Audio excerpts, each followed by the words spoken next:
Next topic है जो कि है बजट पेमेंट और बजट एक्सपेंडिचर, जिसे हम हिंदी में बजटीय भुगतान या बजटीय व्यय बोलते हैं। बजट एक्सपेंडिचर का मतलब है it refers to the estimate expenditure of the government during a fiscal year. It can be broadly classified into revenue and capital.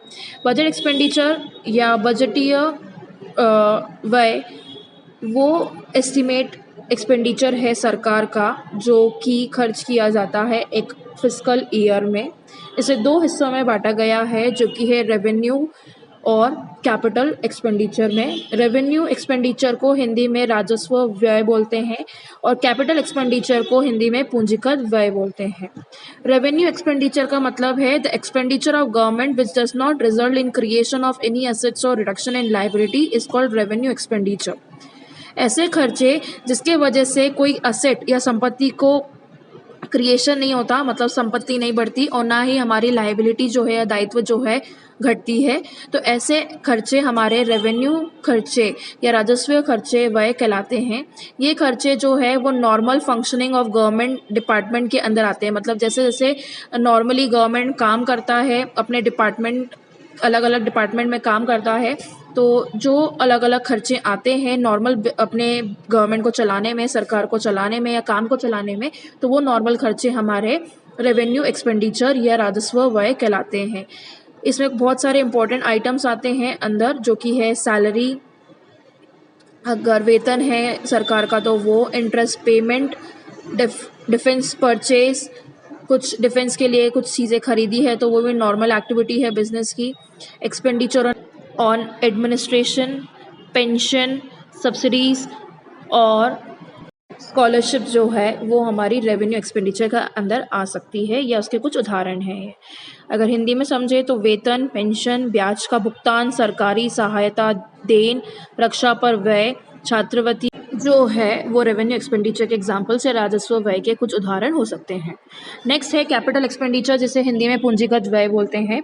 These expenditure of government result into creation of assets और reduction in financial liability. They are generally non recurring in nature and they add to capital stock of the economy and increase overall productivity in the economy।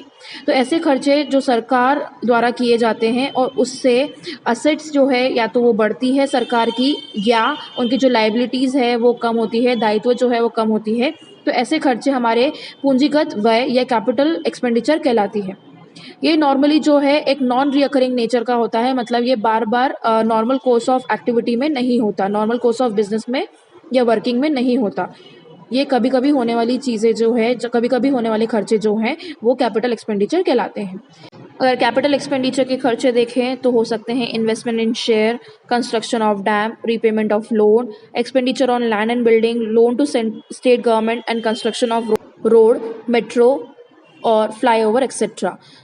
अगर हम कुछ dams को construction कर रहे हैं या dam का कंस्ट्रक्शन कर रहे हैं, लोन का रीपेमेंट कर रहे हैं, खर्चे कर रहे हैं लैंड और बिल्डिंग खरीदने में, हम मतलब यहाँ पर सरकार की बात कर रहे हैं। अगर सरकार जो है कुछ डैम्स का कंस्ट्रक्शन कर रहे हैं, रीपेमेंट ऑफ लोन हो रहा है या कुछ सरकार ज़मीन खरीद रही है, बिल्डिंग खरीद रही है, स्टेट गवर्नमेंट को अगर सरकार लोन दे रही है या कुछ रोड बना रही है, मेट्रो बना रही है, फ्लाईओवर बना रही है, तो उसके लिए जो खर्चे होते हैं वो कभी कभी होने वाले खर्चे होते हैं जो सरकार नॉर्मली रोज़ खर्चे नहीं करती हैं। तो ऐसे खर्चे जो हैं वो कैपिटल एक्सपेंडिचर या पूंजीगत व्यय कहलाते हैं। नेक्स्ट टॉपिक है जो कि है टाइप्स ऑफ बजट, बजट के प्रकार। तो बजट जो है उसे दो हिस्सों में बांटा गया है जो कि है बैलेंस बजट और दूसरा है अनबैलेंस बजट। बैलेंस बजट को हम संतुलित बजट बोलते हैं और अनबैलेंस को हम असंतुलित बजट बोलते हैं हिंदी में। जो अनबैलेंस बजट है उसको फिर से बांटा गया है दो हिस्सों में। सबसे पहला है सरप्लस बजट और दूसरा है डेफिसिट बजट। सरप्लस बजट को हम बचत का बजट बोलेंगे और डेफिसिट बजट को हम घाटे का बजट बोलेंगे। तो हम दोनों भी बजट को और डिटेल में पढ़ेंगे कि उसका मतलब क्या होता है। तो सबसे पहले हम स्टार्ट करेंगे बैलेंस बजट से या संतुलित बजट से। A budget is said to be balanced budget when the revenue of a government is sufficient for meeting its expenditure। जिस बजट में आय और व्यय दोनों बराबर हो उसे संतुलित बजट कहते हैं। यह एक आदर्श बजट होता है, किंतु संतुलित बजट बनाना बहुत कठिन काम है। वर्तमान में सरकार चाहकर भी संतुलित बजट नहीं बना पाती है क्योंकि सार्वजनिक व्यय में भारी वृद्धि हो गई है और उसकी तुलना में आय के स्रोत जो है वो कम है, इसलिए जो संतुलित बजट है उसे बनाना थोड़ा कठिन हो जाता है। तो एक ऐसा बजट जिसके अंदर जो गवर्नमेंट की रेवेन्यू जो है वो बराबर है गवर्नमेंट के खर्चे से, और या तो हम बोल सकते हैं कि जो गवर्नमेंट की जो रेवेन्यू है, जो इनकम है, जो आय है, वो इतनी पर्याप्त है कि गवर्नमेंट अपने खर्चे को आसानी से कर सकता है या आसानी से अपने खर्चों को निकाल सकता है। तो ऐसा बजट बैलेंस बजट कहलाता है। अनबैलेंस बजट है is a budget in which the anticipated revenue and estimate expenditure are not equal. It may either be surplus budget or deficit budget. Unbalance budget या असंतुलित बजट को अगर हम देखें तो ये बैलेंस बजट का जस्ट अपोजिट है। इसका ये मतलब है कि सरकार की आय जो है वो सरकार की खर्चों के बराबर नहीं है, या तो ये हो सकता है कि सरकार की आय ज़्यादा है और खर्चे कम, या तो ये हो सकता है कि सरकार की आय कम है और खर्चे ज़्यादा है। तो इसे दो हिस्सों में बांटा गया है, जो कि है सरप्लस बजट में और दूसरा है डेफिसिट बजट में। सरप्लस बजट को हम बचत का बजट बोलेंगे और डेफिसिट बजट को हम घाटे का बजट हिंदी में बोलेंगे। अगर हम बात करें सरप्लस बजट की या बचत का बजट की, तो उसका मतलब है एक ऐसा एस्टिमेट, एक ऐसा बजट बना हुआ है जिसके अंदर ये शो होता है कि गवर्नमेंट की जो आय है या रिसिप्ट जो है वो ज़्यादा है और खर्चे जो है कम है। लेकिन अगर हम बात करें डेफिसिट बजट की, तो उसका मतलब है एक ऐसा एस्टिमेट जिसके अंदर ये शो किया जा रहा है कि गवर्नमेंट की आय कम है और उनके जो खर्चे हैं वो ज़्यादा है, मतलब रिसिप्ट कम है और एक्सपेंडिचर ज़्यादा है। नेक्स्ट है जो कि है टाइप्स ऑफ बजटरी डेफिसिट। जो हमारा घाटे का बजट है उसके क्या क्या प्रकार है, तो उसे 3 हिस्सों में बांटा गया है। रेवेन्यू डेफिसिट, उसके बाद है फिस्कल डेफिसिट और उसके बाद है प्राइमरी डेफिसिट। तो जो हमारा घाटे का बजट है उसे 3 हिस्सों में बांटा गया है। उसके 3 प्रकार देख सकते हैं हम। सबसे पहला है रेवेन्यू डेफिसिट, जिससे हम राजस्व घाटा बोलते हैं। फिर उसके बाद फिस्कल डेफिसिट और उसके बाद हमारा प्राइमरी डेफिसिट जो कि है प्राथमिक घाटा। अब हम इन तीनों ही डेफिसिट को थोड़ा सा डिटेल में पढ़ेंगे। तो सबसे पहले हम देख लेते हैं कि रेवेन्यू डेफिसिट होता क्या है। The revenue deficit refers to the excess of government revenue expenditure over revenue receipt.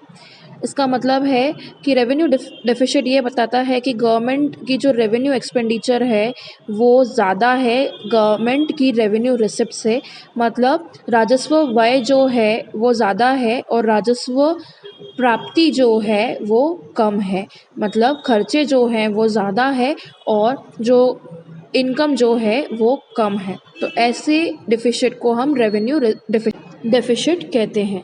Revenue deficit का अगर हम एक फॉर्मूले के रूप में जानें तो उसका फॉर्मूला है revenue expenditure minus revenue receipt.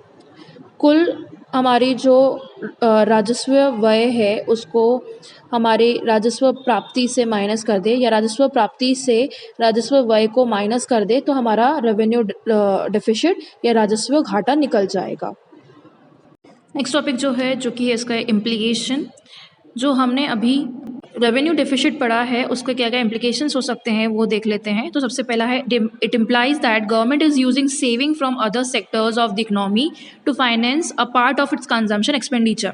इसका मतलब रेवेन्यू डेफिसिट से हमें ये पता लग सकता है कि जो हमारे सरकार है, हमारा जो गवर्नमेंट है, वो सेविंग को यूज़ कर रही है जो कि अदर सेक्टर्स ऑफ इकोनॉमी से उनको मिलती है, ताकि वो सेविंग को वो यूज़ करके कंजम्पशन एक्सपेंडिचर को फाइनेंस कर सके।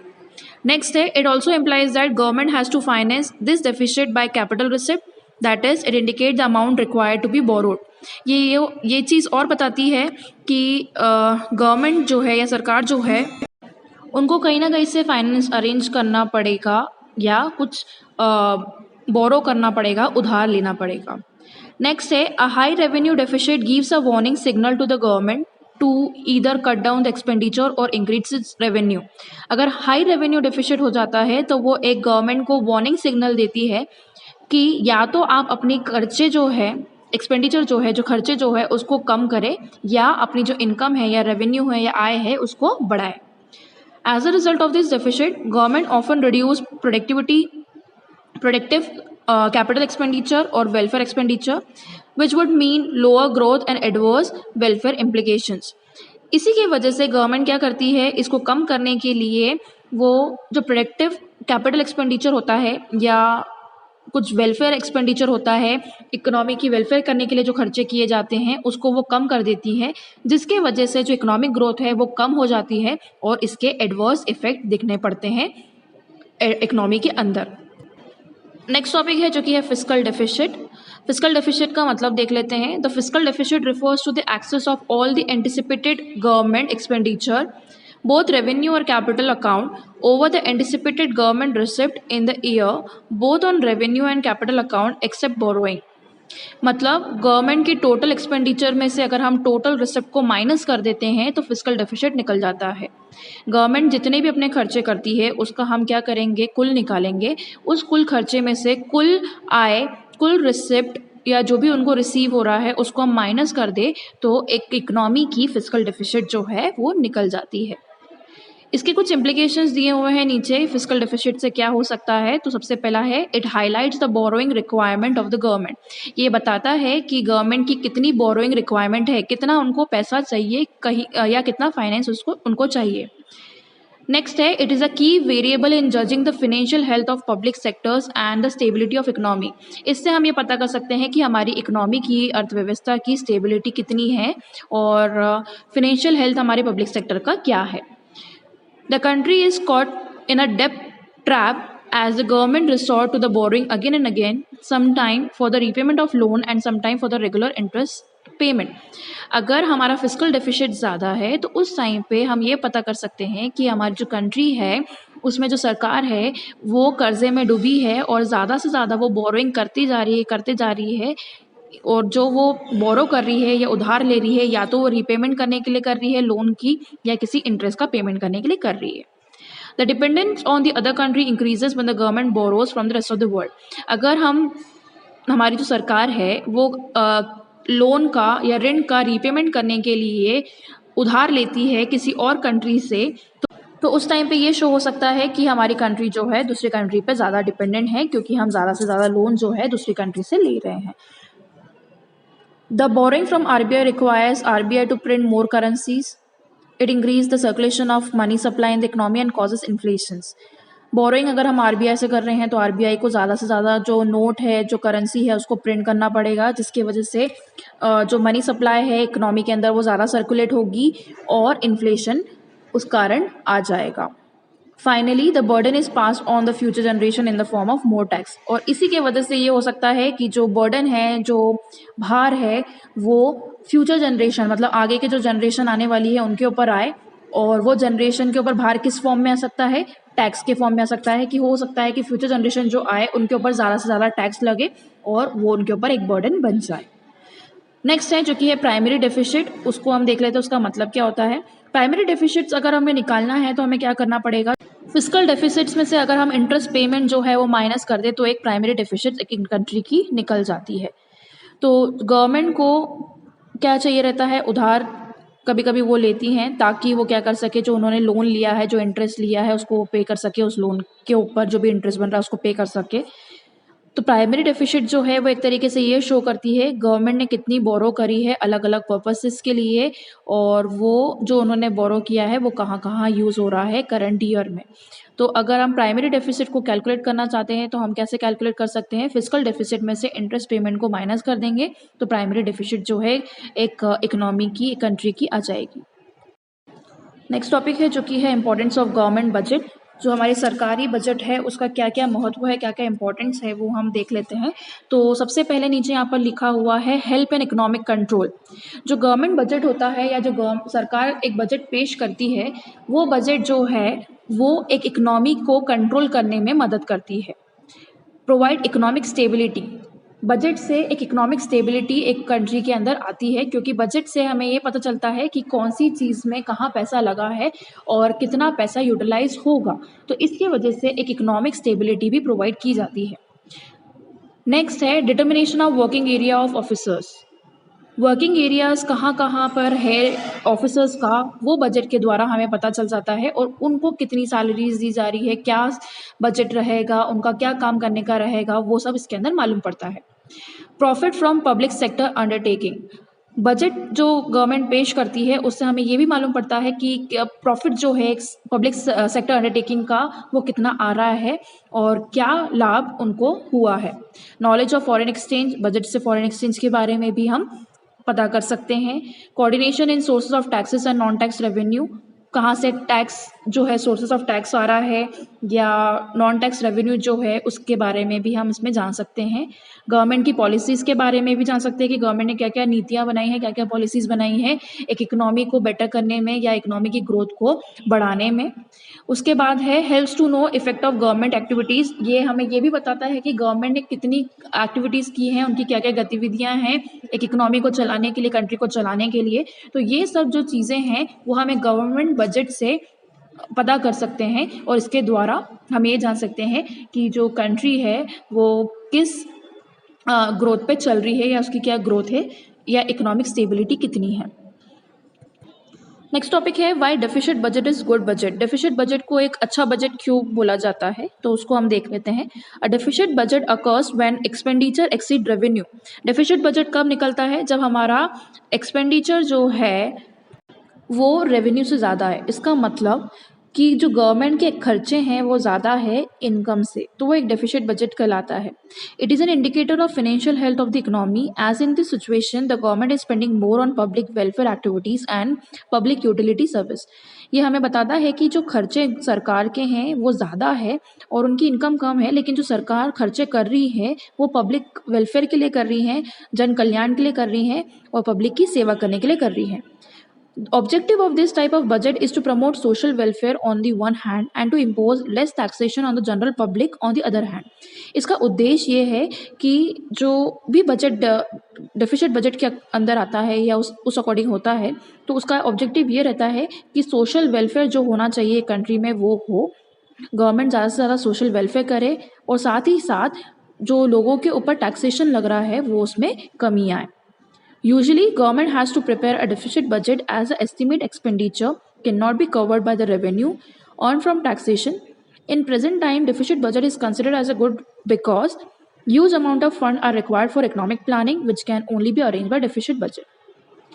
अगर हम ये देखें कि जो डेफिसिट बजट है उसके अंदर अगर सरकार की जो खर्चे हैं ज़्यादा है और आय कम है, लेकिन तब भी उसको हम एक अच्छा बजट मानते हैं क्योंकि उसके अंदर हमें एक huge amount of fund requirement होता है और वो इसलिए रिक्वायर होता है ताकि हम हमारी कंट्री की जो इकोनॉमिक है जो हमारी कंट्री की जो ग्रोथ है, इकोनॉमिक ग्रोथ है, उसको अच्छी तरीके से कर सके और पब्लिक का वेलफेयर कर सके, इकोनॉमिक प्लानिंग कर सके और ये सब चीज़ें सिर्फ डेफिसिट बजट से ही अरेंज की जा सकती है। इसीलिए डेफिसिट बजट जो है एक गुड बजट कहलाता है। गवर्नमेंट के खर्चे ज़्यादा होने पर और इनकम कम होने पर भी जो डेफिसिट बजट है वो एक अच्छा बजट कहलाता है। नेक्स्ट है जो कि है ऑब्जेक्टिव ऑफ डेफिसिट बजट। क्या क्या इसके ऑब्जेक्टिव या उद्देश्य हो सकते हैं वो देख लेते हैं। सबसे पहला है to manage financial need for economic growth. Deficit budget से जो फाइनेंशियल नीड होती है एक इकोनॉमी की वो मैनेज की जा सकती है और वो फाइनेंशियल नीड काहे के लिए की जाती है ताकि कंट्री की जो है इकोनॉमिक ग्रोथ हो सके।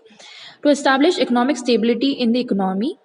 डेफिसिट बजट इसलिए भी बनाया जाता है ताकि कंट्री की इकोनॉमिक स्टेबिलिटी हो सके, प्राइवेट इन्वेस्टमेंट को इनकरेज कर सके, एम्प्लॉयमेंट प्रोवाइड कर सके या इंक्रीज कर सके पब्लिक और प्राइवेट सेक्टर्स में, और जो नेचुरल कैलामिटीज़ आती है जैसे कि अर्थक्वेक हो गया है, बाढ़ हो गई है जिसको फ्लड बोलते हैं, और बहुत सारी ऐसी नेचुरल कैलामिटीज़ अगर आ रही हैं तो उसको फेस करने के लिए कुछ रिजर्व्स या कुछ पैसे पहले से हम जमा कर सके। रिजर्व का मतलब कुछ हम पहले से बचा के रख सके ताकि अगर कुछ आगे जाके कुछ आपदा आ रही है, कुछ ऐसे नेचुरल कैलामिटीज़ आ रही हैं जिसकी फ्लड हो गया, अर्थक्वेक हो गया है, तो इसको फेस करने के लिए हम जो भी पैसा पहले से बचा के रखा है उसको यूज़ कर सके इनको नेचुरल कैलामिटीज़ को फेस करने के लिए। नेक्स्ट है to maintain reserve for situation of war. ये डेफिसिट बजट का नेक्स्ट ऑब्जेक्टिव है जिसका मतलब इनका ये उद्देश्य भी होता है कि हम इकोनॉमी में जो भी पैसा आ रहा है उसको थोड़ा सा उसमें से रिजर्व करके रखें ताकि अगर युद्ध की सिचुएशन आती है या वॉर का सिचुएशन आता है तो उस टाइम पे उस पैसे को यूटिलाइज़ किया जा सकता है और इकोनॉमी के वेलफेयर के लिए, उनके बेटरमेंट के लिए हम वो पैसा को यूज़ कर सकते हैं वॉर के कंडीशन के टाइम पे भी। तो ये इसके कुछ ऑब्जेक्टिव्स थे जिसके जिसकी वजह से हम ये जान सकते हैं कि डेफिसिट बजट जो है एक तरीके से गुड बजट कहलाता भी है, और वो गुड बजट इसलिए ही कहलाता है क्योंकि इससे हम क्या कर सकते हैं, कुछ फाइनेंशियल नीड जो है इकोनॉमिक ग्रोथ के लिए वो अरेंज कर सकते हैं, प्राइवेट इन्वेस्टमेंट को एनकरेज कर सकते हैं, एम्प्लॉयमेंट जो होता है प्राइवेट सेक्टर और पब्लिक सेक्टर में उसको इंक्रीज कर सकते हैं, कुछ रिजर्व करके रख सकते हैं पैसा नेचुरल कैलामिटीज़ के लिए या वॉर के लिए।